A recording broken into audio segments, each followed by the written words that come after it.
So today we have a rather interesting video. I happened to stop at a flea market, which is not something that I usually do, and I came across this Game Boy Color and Pokemon Silver.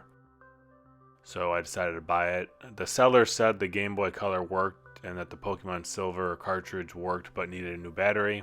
I didn't have any batteries with me to test the console, so I took a gamble and bought it under good faith. I paid $100 for the bundle, which is a decent price. I knew that Game Boy Colors in working condition usually sell for $50 to $60, give or take, depending on the condition of them. And the Pokemon Silver Game Boy Color game also sells for about the same amount, give or take. I was confident in my ability to repair these items if they were not working.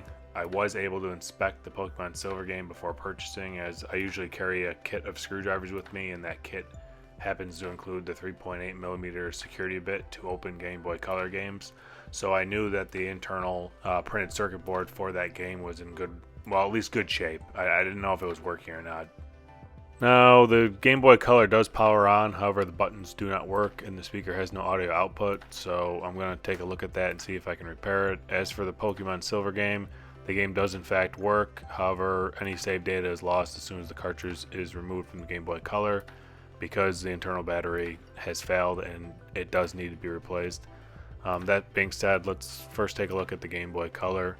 Something I noticed with the Game Boy Color as soon as I got it on my bench was that it looked to be covered in corrosion on the battery terminals, as well as one or two screws that hold the shell together. I showed this earlier in the video while I was sharing some background information. If you missed it, I will show two pictures here of what I'm referring to.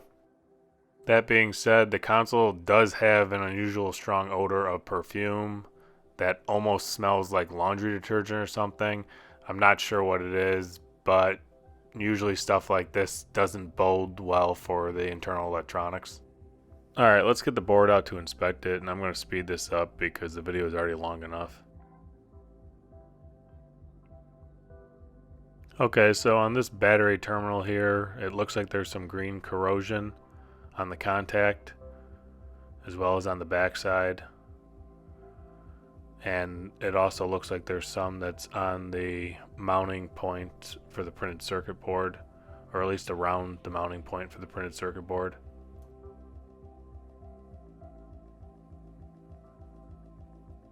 So as I said, the buttons aren't working on this console, so let's inspect the rubber membranes and see what's going on.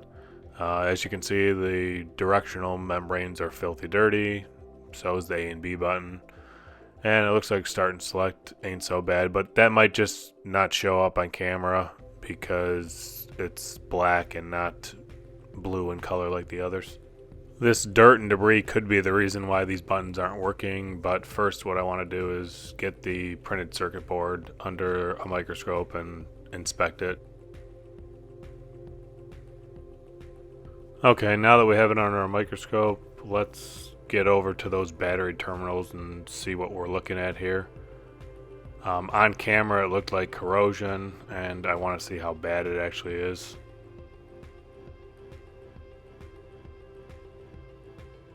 Alright, so that looks really weird to me. That doesn't actually look like corrosion at all. It looks like something else that got spilled on the board. I'm not really sure what it is. Like I said earlier, this Game Boy smells like laundry detergent, which is really weird. Let's see if I can wipe some of this off. It doesn't appear to wipe off, so what I'm using here is a Q-tip with some isopropyl alcohol. That has me suspicious that this isn't corrosion at all. It's something that got spilled on, and isopropyl alcohol just can't dissolve it. Let me grab a toothbrush here and see if some gentle scrubbing can remove whatever the heck this is.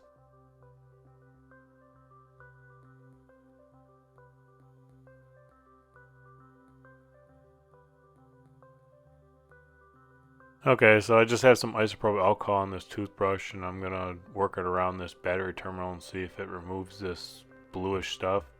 Again, I don't actually think this is corrosion. It doesn't look correct to be corrosion. It looks like some type of liquid that was spilled on this board, and it just happened to be spilled on the battery terminal, and this is where it dried. Okay, so it appears that isopropyl alcohol can't remove whatever this is. I'm going to speed up the video here because I spent about 10 minutes trying to scrub this out to see what it is, and it just doesn't remove from the board. So whatever it is, it's not dissolvable by isopropyl alcohol, which is actually quite common. There's a lot of like food products and chemical products that humans use in their daily lives that isopropyl alcohol will not touch. You actually need water to do it, which is something that I usually don't like using on these boards, because if you get water in the wrong area and you don't clean it out, it's going to cause corrosion and rust.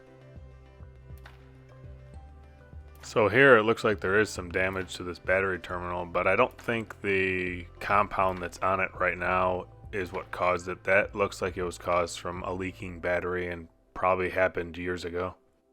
Okay, so this is the back side of where that battery terminal is mounted to the board, and I can see some green-ish stuff around this. It doesn't clean off with isopropyl alcohol. It doesn't clean off if I scrub it with a toothbrush with isopropyl alcohol. So what I'm going to do is I'm actually going to reflow this solder and see what happens. One of the methods I use to determine if there's corrosion or not is typically if a compound has been spilled on the board and you reflow the solder with some flux and then clean it up, you're going to have some really gross sticky stuff that shows up because you effectively end up burning that compound off. So that's what I'm going to do here. Alright, so I wasn't able to film this using the microscope like I wanted to because I couldn't get two hands in there under the microscope. There's just not a lot of room to work. So what I'm doing here is I'm holding the battery terminal with a pair of tweezers so that it doesn't fall out of the printed circuit board, and I'm just reflowing this solder to see if it burns off whatever this stuff is.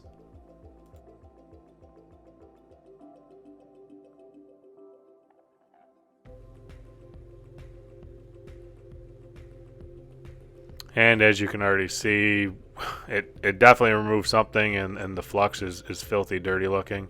So what I'm going to do is take a Q-tip and I'm going to clean this off the board. And whatever that compound is, it just leaves a lot of dirt and grime behind. So if I had to guess, this is definitely not corrosion, I know that for a fact, but it's definitely something else. And the fact that it smells like laundry detergent, it probably is laundry detergent. Kind of a weird item to have inside a Game Boy Color, but I suppose these consoles were sold and used by children, so it's possible that whoever played this left it in a laundry room or somehow got laundry detergent on it. Alright, let's get another look at this. And yeah, that's definitely not corrosion. So isopropyl alcohol won't remove this. It's still on the battery terminal, and there's some on the printed circuit board, and we can actually see it around there. So what I'm going to do is I'm going to rinse it under some water and scrub it with a little brush. And I'm going to have to do that off camera because I don't have a camera near a sink to record this. So I'll be right back. Alright, so I'm back, and I did a little bit of scrubbing, and after about 10 seconds of running under some lukewarm water and scrubbing it with the brush, you can tell that a lot of the stuff is gone. So whatever compound this is, water dissolves it. That's okay. I can use water to clean this, and then what I'll do is I'll just douse the area with isopropyl alcohol, which will help evaporate the water so that I don't get corrosion underneath any components. Alright, let's take a look under the microscope and see how this area looks now. Alright, so we did clean a bunch of it up. There still is some... It's probably not going to come out of there, but I guess at this point that doesn't really matter because it doesn't seem to be affecting power. I was just curious what it was and wanted to clean it. So the second problem with this Game Boy Color is that the speaker has no audio output. Now the audio for the speaker has to go through the headphone jack, so if there's something wrong with the headphone jack, you won't have any audio coming out of the speaker. And since I can't find anything wrong with the speaker, and there doesn't seem to be anything wrong with any of the components on the board for the audio, I'm gonna take a look at the headphone jack and see if there's something going on there.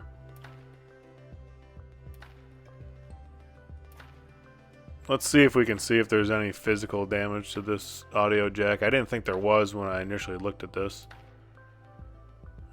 That's weird. It looks like there's something inside there. Well, that could be why it's not working. Let's get underneath the microscope and see what it is. Alright, well, that's not what I was expecting. In case you can't tell what that is in the video, that is a spider that crawled up in the auto jack and, well, appears to be dead. So that probably explains why the audio for this Game Boy Color isn't working. Let's see if I can get a clearer image for you guys to see that. That's actually pretty nifty. I did not expect to come across this repairing a Game Boy Color. Yeah, that's definitely a spider. It's definitely dead, and it definitely looks like it's been in there a while. Well, I'm going to have to clean that out, and there's no way for me to do that and record at the same time, unfortunately, because I'm actually holding this board with my hand under my microscope, which is why it's moving all over the place and isn't able to focus real well. But hopefully the video shows the spider in there and you guys get a good shot of that. That's the most interesting thing I've ever come across repairing electronics over the years. I've seen bugs, but I've never seen this.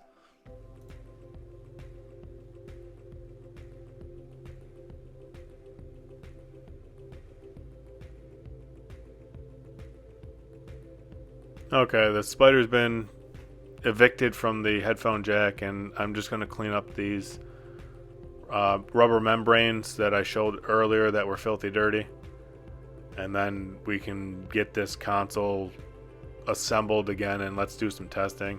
So like I said, before it powered on, the audio didn't work, none of the buttons worked. Let's see if we've at least repaired the buttons. Something tells me that the audio will also be repaired. Oh, and yeah, there's a cleaning of the membrane. That's absolutely disgusting. So that is probably the reason why the buttons weren't working on this console. So I have a good feeling about this, and I actually think that this console probably is fully working now. Alright, I'm going to speed up the video because this is just me finishing some cleaning up of the buttons. And then I got to reassemble this console in order to test it. And I think that would be very boring, and this video is already very long. So we're just going to do a quick time lapse here. Something that probably took me 5 minutes to do is going to be shown in about a minute.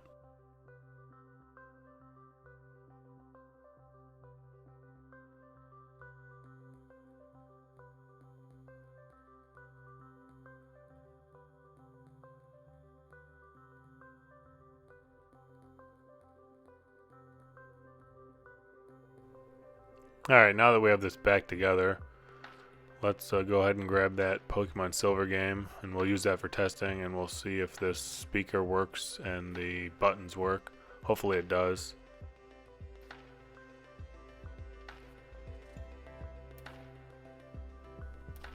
Well, that's a good sign to start.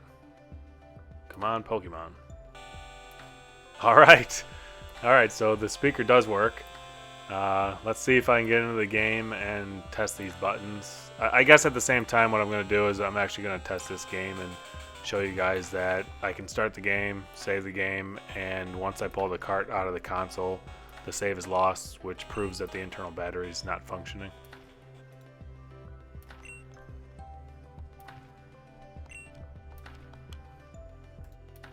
So I'm going to fast forward this part of the video. And the reason for that is I'm just setting up Pokemon Silver so that I can save the game and test the internal battery. Again, the seller told me that the internal battery didn't work, and I tend to believe him considering when I opened up the cartridge and looked at it, its original date stamp is the year 2000, and it's 24 years old. So here you can see I'm testing all the buttons, and you can tell that they are working. The D-pad works, start and select work, as well as A and B. So it's good to know that this Game Boy Color is fully functional. Okay, so editing Tzirf here. Apparently my camera's battery died during that recording, and I missed the part showing that the battery's not working. So you'll just have to take my word for it. I mean, let's be honest, you're going to see the day code on this, and a battery from 2000 has a small chance of working to begin with. So let's get this game opened up. You need a 3.8mm security bit to do this. They're quite common. I have an iFixit kit that automatically comes with it. And then the shell just comes apart like so.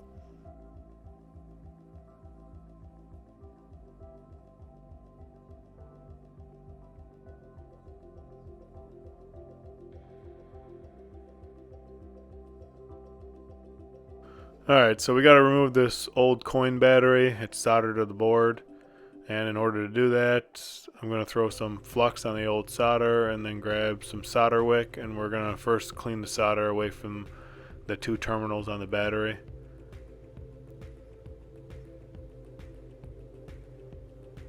So that's what you see me doing here. What I'm doing is I'm quickly heating up the old solder to get it to flow, and then I'm going to put the solder wick in place, and it's just going to suck up this solder.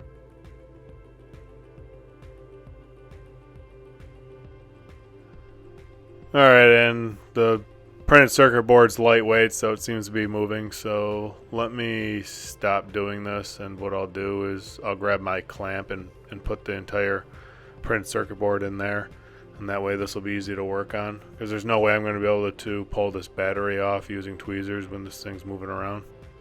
Alright, so what I have is a Hako, or Hako, however it's pronounced, vise.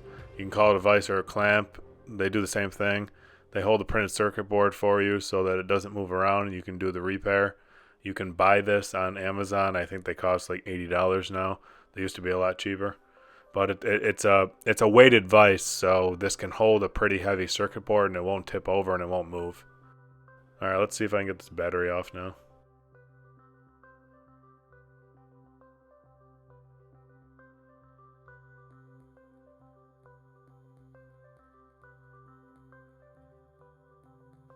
Alright, I can't seem to grab that with the tweezers, so we'll do the other side first. That'll give us something to grab onto. So again, with the solder wick, we're just going to wick this solder away.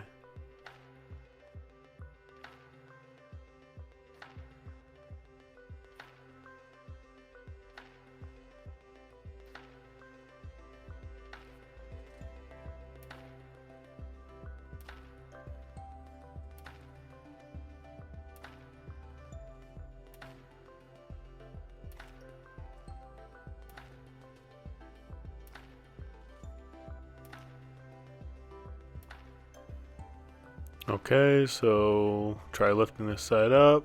Alright, there we go. Now we got something to hold and get this other side off. So we just got to heat it up, get the solder melted, and it should come right off.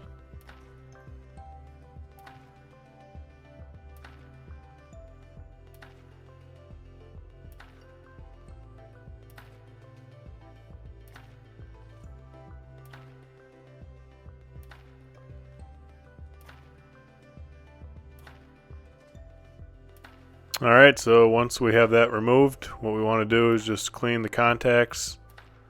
So again, you can use isopropyl alcohol 90% or greater with the Q-tip for this.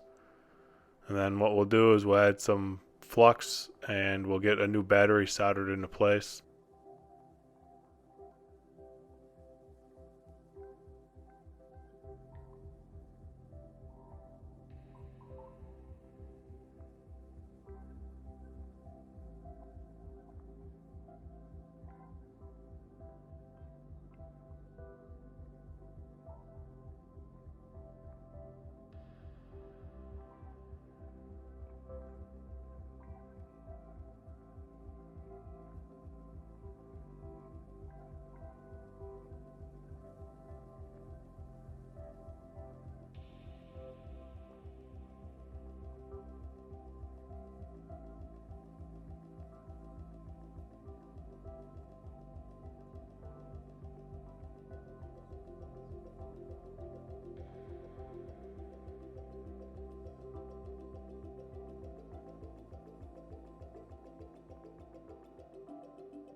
Alright, the new battery's soldered in place, so now we got to take this game cart and get it put back into the cartridge.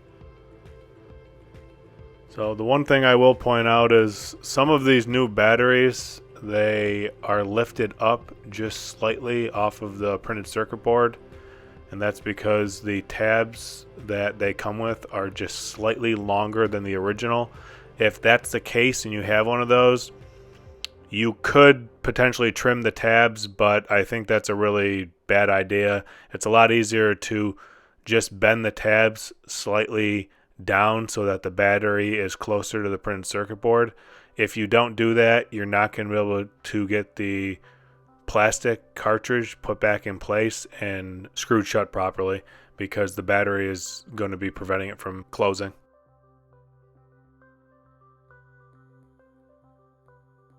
Now I'm going to test to verify that the new battery is working, and the way to do that's very simple. Start a new game, save that game, turn the Game Boy Color off, pull the cartridge out of the Game Boy Color, wait a couple seconds, then put it back in and see if you can load the game.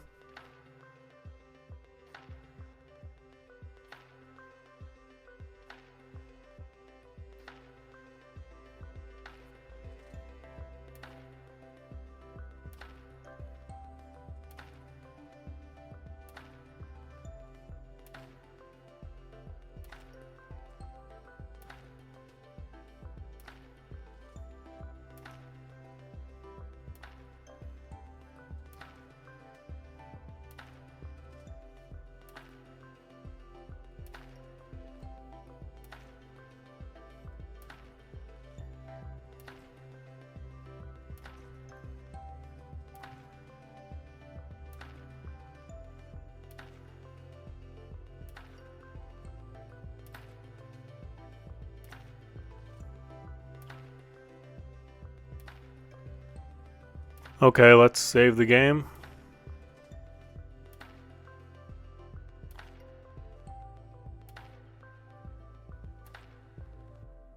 The game is now saved, so let's turn it off, pull the cartridge out, wait a couple seconds, put the cartridge back in, and let's see if we can continue where we left off. So the nice thing about Pokemon games is they're really easy to test for this, because as soon as you start the game, it's going to say continue. And there it is, continue. So the battery's working. Great. Alright, I'll leave some extra footage here as my outro. I believe the footage is me soldering the new battery in place using the Microscope camera to record it.